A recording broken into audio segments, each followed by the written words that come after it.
I'm in an immense amount of pain. Incredible, horrible footballing pain.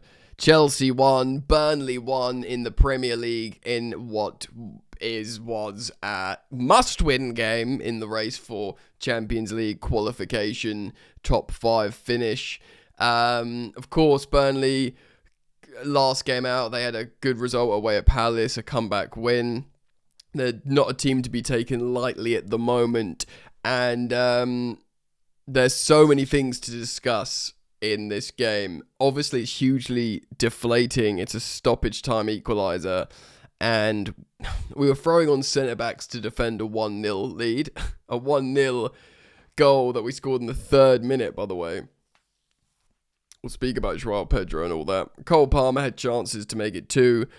Hair in my mouth. One very notable moment where he should have not rounded the keeper, but take a touch to open up the goal, and he takes it too early and just basically puts it in the hands of Dubravka. A few other moments in terms of just that fine decision making, and we don't do that. And I've obviously got to call out Wesley Fofana, because I'll show you in a moment, but his red card, his second yellow, his red card, that's literally what screwed this for the game. And there were both 2 stonewall yellow cards. The first one was, I think he'd just seen Caicedo be not injured, but fouled by Hannibal, and he was shouting at the ref, shouting at Hannibal, and he very quickly puts one back on Hannibal in transition, which I'm not condoning. It's not a reason. In fact, it was a dangerous free kick to concede for Chelsea's defence. But I wonder if his head got a bit hot. And the second one is just a stonewall yellow card, second yellow. And just to show you guys, look at for those of you watching, look at the attacking momentum meter. Burnley gave a little bit. Chelsea were happy to let them have a little bit at the end of the first half. Chelsea, of course, leading the game. Chelsea come out the second half, and for the, let's say, first 37 minutes of that second half, insanely dominant. Not a whiff from Burnley FC. For those of you who can see the attack momentum meter, this represents how the game went entirely. It was Chelsea, Chelsea, Chelsea, loads of combinational play. Burnley couldn't get out of their half until Wesley Fofana concedes a second yellow, gets sent off, and look, that basically gives Burnley hope. That's where Burnley come back, and of course they score a stoppage time equaliser. At that point, Rosenior was throwing on centre-backs to defend the 1-0 lead, and I must say, I was kind of okay with it. I wasn't you're a man down, let's see if we can get some more transitionally players off. Of course, the Estevao wasn't available because of a hamstring concern. Maybe we could have brought on Garnacho. Palmer had to be the one sacrificed, apparently. I mean, in hindsight, maybe Enzo Fernandez could have come off, but of course, Palmer, they are trying to manage his injury. He was holding his leg when he made that great recovery. So, that's probably what was happening. The coaching staff were a bit twitchy to protect Cole Palmer, and of course, we were leading the game at that point. And we've lost a centre-back, and he goes to Tosin Edarabioyo, who, by the way, nearly gets a red card himself. Well, it was close. It could have been Dogso, basically. I think we should have brought on Mamadou Sarr instead of Tosin. He did put on Sarr at the very end, but I think he probably wanted a tall guy that he trusts to calm the lads down. I would, in hindsight. I mean, maybe these are the moments that Liam Rosenior will learn, but I would have just brought on Mamadou Sarr. So this is how he looks. Firstly, it was a 3-4-2-1 from Burnley. Fleming ultimately getting the equaliser in stoppage time. Hannibal in midfield, once of Man United. Of course, Chelsea boys, Leslie Ugachukwu, ex-Chelsea Ugachukwu, and Bashir Humphreys, who had a good game for them. At left wing back, Armando Bruya plays for Burnley now as well, but I think he's injured. Like he always is. There we go. So this is how Chelsea lined up. Sanchez in goal got booked for time wasting. He did concede one of those corners where you hold the ball for 8 seconds or over. Not really his fault, the goal that was conceded. It was just no one picking up Fleming after a great Ward-Prowse corner. I don't know, Delap looked a bit bewildered. Of course, in the absence of Cucurella with his hamstring injury, it was a question, will Gusto play left back or will it be Hato? I said Gusto in my preview, not that I necessarily wanted it, it's what I assumed will happen. It's what came to pass, and then of course we saw Chalobah, Fofana, Reece James. I don't know how Wes Fofana has got 6.8 rating with 2 bookings like that. I love Wesley Fofana. You guys know I do play style, but Trev played not just 0.1 better than him in this game. I think it was so much better. I've got to be fair, man. Like, for as much as I wax lyrical about certain players I like, I don't think, obviously this is just a stats website, but I don't think there's any world where Enzo Fernandez gets a 6.1 rating and Fofana gets a 6.8. It's Fernandez 6.1, Fofana 6.8. I think that's very unfair. I know for Fernandez probably didn't have a good game. He conceded a lot of free kicks, a couple in dangerous areas. Let's just look at the heat maps to actually see how this shaped up. There's a few interesting tactical things. Caicedo splits the centre-backs quite a lot. He's very central. Santos a little bit more in the left side, pushing up, where Caicedo's a little bit more vertical, box-to-box CDM, and Santos seemed to occupy a position and squeeze up, where, you'd see Caicedo, he'd split the centre-backs quite a lot for Fofana and Chalobah. When Fofana was on the pitch, he'd drop in, it would be a back three. This is a tactic you saw a lot from Rosenior at Strasbourg, of course. Reece James, conventional right back, until he got taken off. His heat took corners on the left side, that's why his heat map's up there. Cole Palmer, looks like he's starting ostensibly as a right winger there, but he was a right pocket player, as the heat map will demonstrate. I imagine Pedro Neto played both wings. Yes, he did when he was playing on the left. That's when we were squeezing up on them, basically. We had loads of the ball. We were 1-0 up, and we were looking to push the advantage. And then Joao Pedro, of course, is sort of quintessential false 9/true 9, scores again. It's given player of the match to Pedro Neto, probably because he got goal involvement and worked hard. We scored the goal in the 4th minute. I thought it was the 3rd, but the 4th minute. It was a really beautiful through ball from Caicedo, allowing Pedro Neto to assist Joao Pedro. It's a double Pedro goal. A few bookings along the way. Like I said, Hannibal fouled Caicedo in the 30th minute. This is what Wesley's angry about. And then, funnily enough, Wesley sticks one on Hannibal 4 minutes later.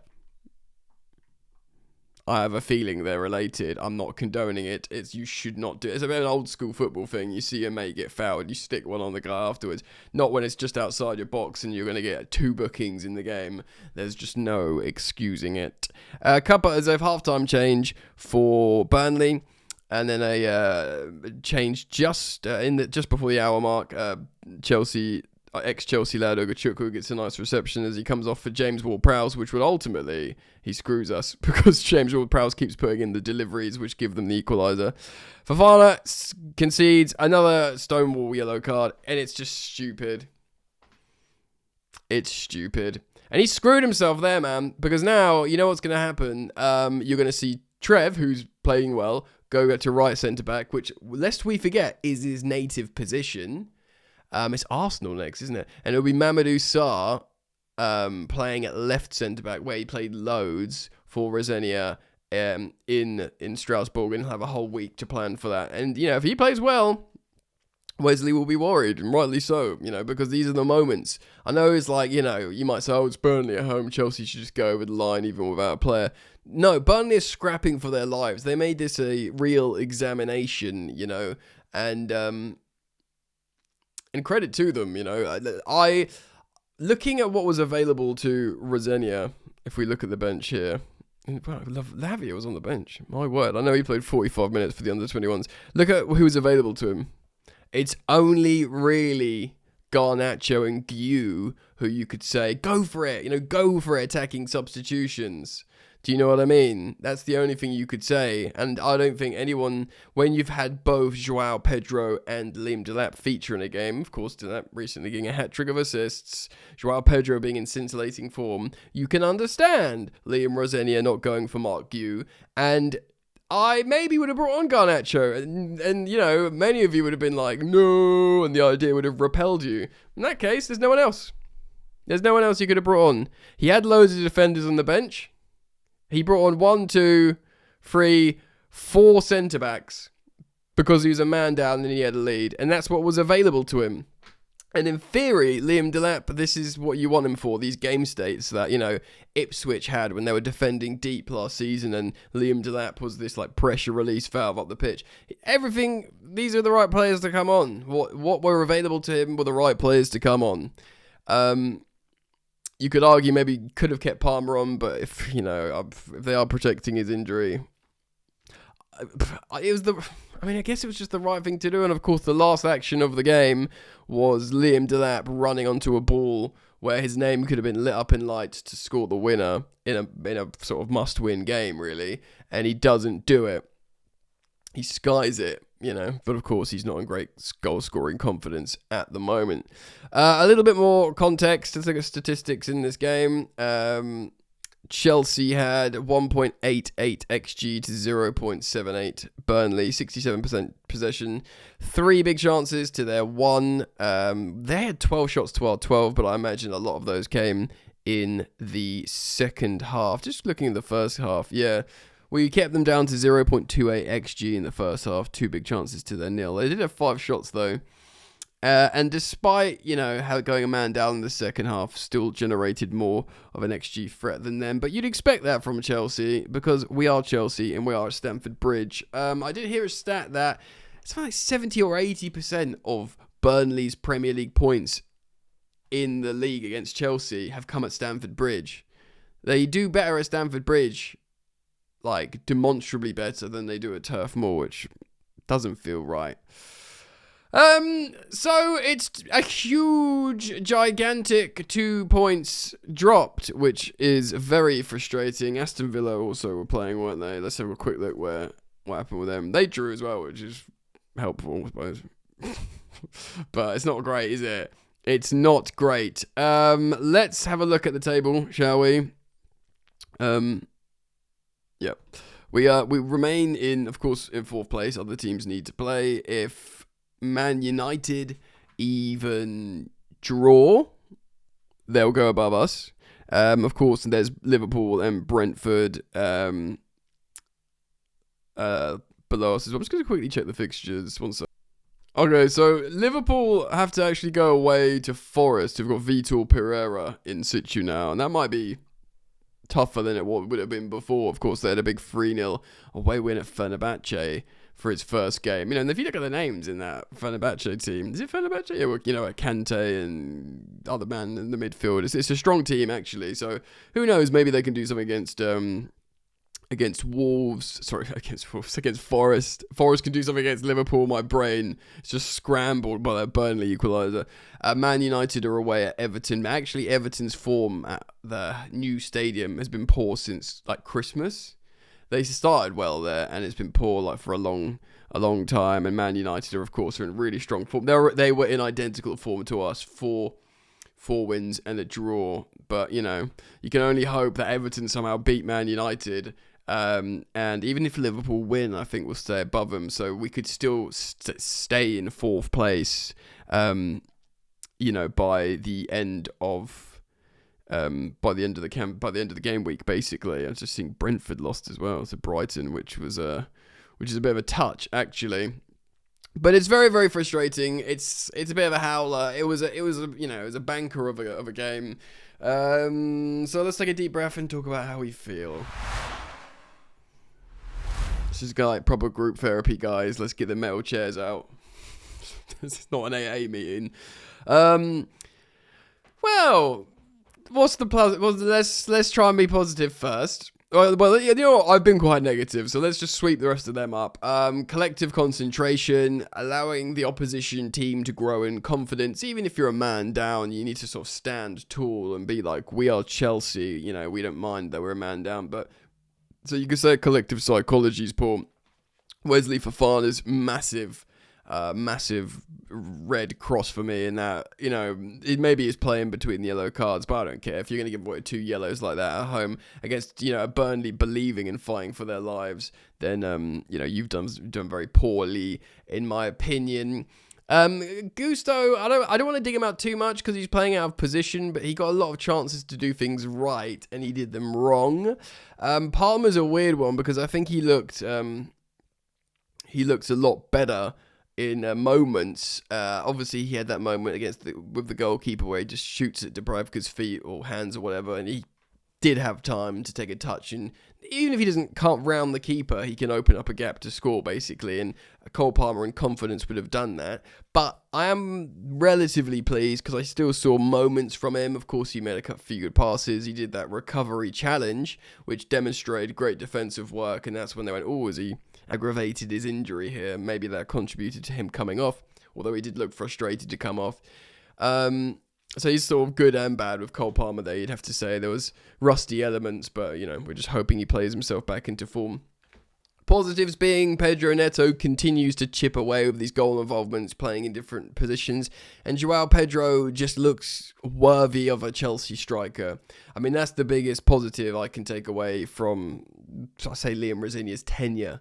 He scores all kinds of goals, whether it's like, Golazzo's away in the Diego Maradona, whether it's like link-up headers or winning penalties or getting back and defending and pressing, or indeed like the goal he scored today where it was like an old-school poacher's goal, brave into the box, do you know what I mean? And that's basically showing he's sort of like convincing me, I can be Chelsea's starting striker. Like, in the same way you were like, right, who have we got starting? So-and-so and so. Like, it literally was, because I never got it from, Morata or, I sort of had it with Lukaku, because even though we dislike Lukaku and he screwed us over, he was really effective and a big name and had a sort of presence. And even if he had really bad like moments, there was like I never really thought that with Havertz. I know we won the Champions League with him as a striker, but like, you'd think like, okay, we've got Drogba up top, we're going to be fine. Okay, we've got Diego Costa up top, we're going to be fine. Do you know what I mean? Like, all that kind of stuff. And really, since of all these strikers we've had in between, and false 9 Eden Hazards, and like I said, Havertz, we won the Champions League, but I've never really gone, right, that is a striker that I can feel like he's going to score headers, he's going to like crash the back post, he's going to smash it long drives, he's going to press, he's not going to have too much of an ego not to get involved. I do think I'm starting to feel that about Joao Pedro, which is huge. Obviously, fundamentally, demonstrably a hugely disappointing result. You don't need me to tell you that. Rosenior will know his last 2 results. I mean, he was really annoyed with the Leeds with the Leeds performance in terms of laying a 2-goal lead against Leeds. Easy for me to say. That was really frustrating. I think he'll be really frustrated about this as well. I mean, he will point to the fact how he's unbeaten in the Premier League in 6 games or whatever, but it's not good enough in terms of, or it's fine if you pointed out all those games, right? His first 6 Premier League games, and you go, they're quite good fixtures, because they are. I mean, obviously Leeds have become really good-ish, and there's a few, and a few of those teams are, the way they're playing, they could have been like tricky. Do you know what I mean? So, but that's all sort of like hindsight being 2020. But if you said out of those 6 games, he's going to get 4 wins and 2 draws, no losses, and that's his first, and he will get very little time on the training pitch, and he's be shipped in a few days into January, and that's what he gets out of them. You go, all right, I'll take. I mean, this is me personally. I'll take that. And of course, the additional thing would be like, you go through the FA Cup, you get in the top 8 of the Champions League. Obviously, disappointing semi-final against Arsenal, but you sort of take it all. I mean, I can't speak for anyone else, of course. I sort of contextually, without knowing what happened where, if you just gave me the numbers, like, you you don't beat Arsenal. He doesn't beat Arsenal in the semi-final of the League Cup. That was his second game in charge, wasn't it? Or the first leg. You sort of think, okay, he does get you into the top 8. I think we finished 6th of the Champions League. You know, we won away at Napoli. It was their first home loss in like a year or something crazy. You go, well, that's great, and that is great. And you think, okay, Joao Pedro is becoming really good. Cole Palmer's injury is being managed. You know, Andre Santos is starting to be used a lot more. Hato is reliable. There's a lot of positives, but at the same time, you've got to be realistic and look at the dropping the points. It's really just the last 2 Premier League games, isn't it? Leeds are good. They've just drawn with Aston Villa, who are also in a top 4 race now. They're not in the title race for my money. So, yeah, fine. But we had a 2-0 lead against them. You know, we had a 2-0 lead. So that makes that really bad. And of course, drawing to Burnley at home is really bad. There's just even with Wesley's red card, and I'm obviously very upset with him as a player and his performance, but like even like you just don't lose to Burnley at home. Even with 10 men, especially when you know, maybe people will analyze this a little bit more kindly. And I'm generally, you guys know, I'm not like a rage baiter or anything, but I am really quite disappointed with that. I do think we'll qualify for the Champions League though, and we will, you know, reach our target in that sense.